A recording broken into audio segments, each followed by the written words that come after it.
Yes, you saw the title. I guess this is technically a part 3 of my vTuber redesign or revamp series. I didn't think I'd do this, but then I thought about it for a moment. I am never going to get to it if I don't turn it into a video, so here we are.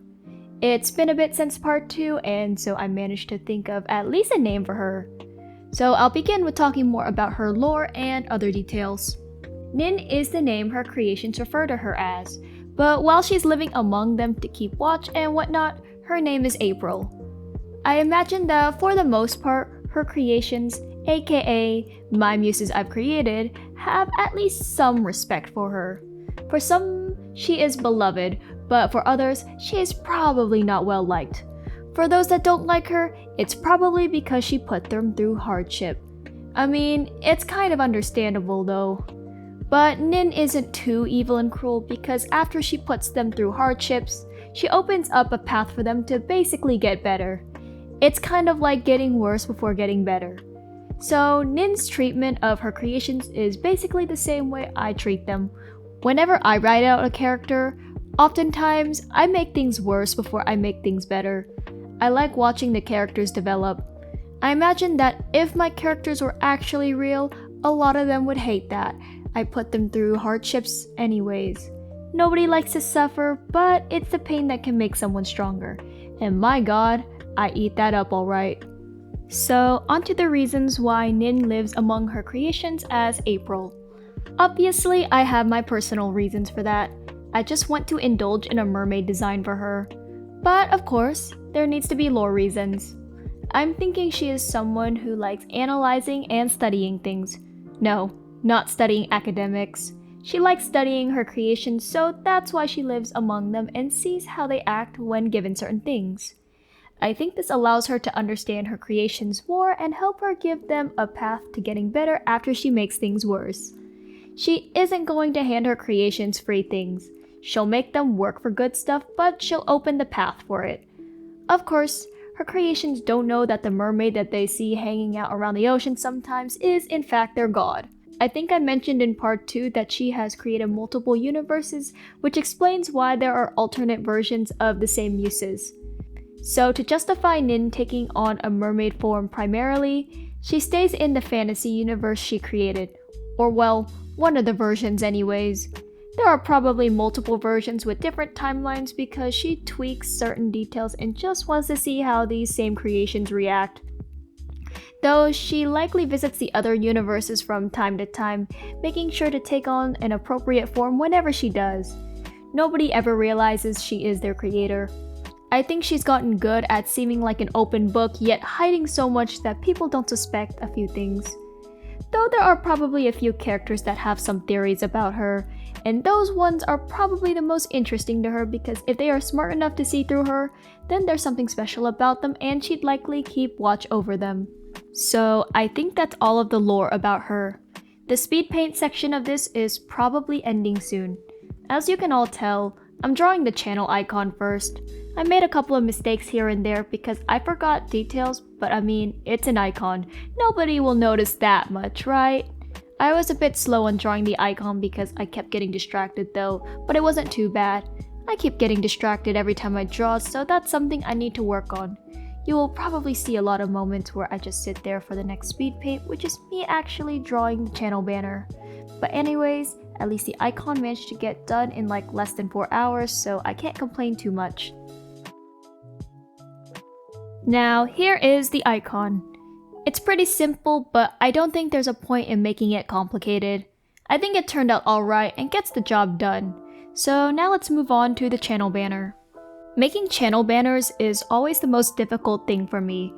When I made my banner for this channel, I had a hard time figuring out a good composition that can work for all devices. I threw in the template so I know when things will get cut off on each device, but that didn't make things any easier. The safe space for banners is very small, and since I like going crazy with illustrations, it was tough. I figured something out, but there was so much empty space. I couldn't just fill up the space though because I didn't want an awkward cropping moment. For a bit, I had no motivation to continue on this banner, so I just sat there for a while contemplating my life decisions. I was especially dreading the background because seriously, what was I supposed to do with it? I mean, obviously, if I included this section in the video, I figured it out, but man was it hard. Not to mention, I had to push myself quite a bit. I looked up inspiration for how other VTubers did their banner, and a lot of it doesn't seem to be a full-on illustration. Rather, it's like a graphic design edit of sorts. I don't know the right word for it. Which means I could be simple with the background. I still didn't know what I'd do and was kinda winging it on the sketch. Since I did sort of a night sky with clouds and pink background for my channel icon, I decided I'll just carry that over to my channel banner. As you can see in the speed paint, I'm sketching Nin out. Her design is definitely difficult to draw for me. To be fair, I went crazy with the design. She's pretty to look at, but getting all of the details right is hard. Then again, it is definitely my own fault. I suffered through it anyways though.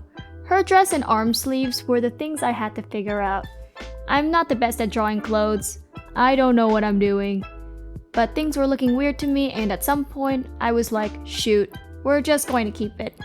I mean, when you guys view my channel, you will only see her shoulders and up anyways, but it's still good to make sure every part of your banner looks good. Most people are probably watching my videos from their mobile devices or PCs, so they won't see the questionable looking bottom half. It's only if for some reason someone is watching my videos on a big screen TV that they'd see it. I don't think I have someone like that yet. I'm still a small artist, but that's fine. I just like creating and sharing things, even if my ideas are a bit whack at times. So the line art for this banner was kind of annoying for me to do. I feel like some lines look a bit shaky and off, but that's probably just me being hypercritical of myself. I am my own biggest hater after all. Like if someone thinks they are my hater, you can't compare to me. I will pick apart my own artwork line by line and be like, oh my god, what is this hot garbage? Sometimes the mistakes I focus on aren't even that noticeable, but that's a me issue. Anyways, enough about mistakes though, because I don't think I want to drag the mood of this video down too much. Even if I have my problems with the line art, I think this still went by decently smoothly. I still got distracted here and there, but I pushed onward. Line art is probably the lesser of the two evils between it and backgrounds. The background and its execution was really when I struggled. You know when you have an idea of how you want things to go in your head, but then when you try to do it, it's not turning out the way you envision it? Yeah, I definitely had that moment. My brain and hand are never on the same wavelength. Like I imagine something and then I try to draw it and it doesn't happen. Or it turns out looking like a Shein version of my idea. I think I only had one drawing that turned out the way I envisioned it once. The rest, I'm kind of like, well, I'll just accept it because I can't drag myself through the trenches too much. One day, guys. For now, I think I'll live with things being okay. It's not terrible and it works. I think some pieces I like, but it's not like, oh yeah, top 10 pieces of all time material. Since this isn't a full-on illustration, I think shading went by extremely fast. I didn't have to worry about the final rendering and lighting effects, even though I think that is the one saving grace with literally any and all of my illustrations. I still had some effects, but it was very much simple. I needed my banner and icon to match each other in terms of vibes, so simplicity it is. It makes it more pleasing to look at. I don't need to go into detail about my shading process. I'm sure people would get tired of me yapping too much about it. If I ever get the will, I'll post a tutorial or something. It just won't be great because I'm not good at explaining, but also my process is so questionable.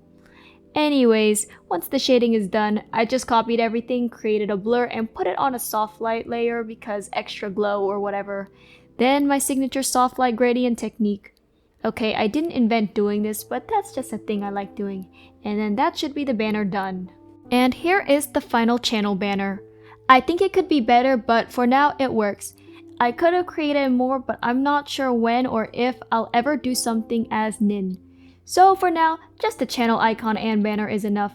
Anyways, thank you all for watching until the end of the video. Hope to see you guys in the next one.